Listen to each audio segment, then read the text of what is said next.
घींचना हाथ भर के हम क्या हुआ है यहाँ, क्यों जुटे हुए हैं आप लोग? पानी के कारण क्या हुआ है? जलापूर्ति केंद्र बंद है। नहीं मिल रहा। 5 दिन पर 6 दिन पर 7 दिन पर नाला तोड़ दिया है, हमारा घर तो नाला तोड़ दिया है। सर जी पानी के नाला टूट जाएगा तो पानी आदमी पिएगा कैसे? सबसे पहले पानी न चले। ये सरकारी जलापूर्ति केंद्र है। हाँ सर वो है। हम लोग गरीब परिवार के हैं, गरीब आदमी हम लोग हैं। तो बोल ना घर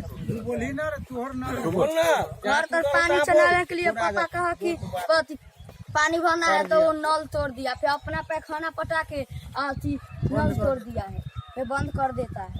इसका ऑपरेटर है से क्या करता है? पानी नहीं ले रहा है। नहीं दे रहा है। अपना काम के लिए चलाता है, बंद कर देता है। लोकल आदमी के दिए हुए हैं। गाड़ी धोना है तो चला के गाड़ी धो लेता है। बोलना है तो बोलिए। बोलिए डराइए ना। बोल तू बोल, सामने बोल। बोलना क्या करता है ये ऑपरेटर जो है सो? वो अपना काम के लिए पानी चलाता है, काम हो जाता है तो बंद कर देता है। पब्लिक के कोई नहीं सुविधा। पानी न जाए। ठीक से नहीं, सब पानी भरने आता है कि बंद कर देता है।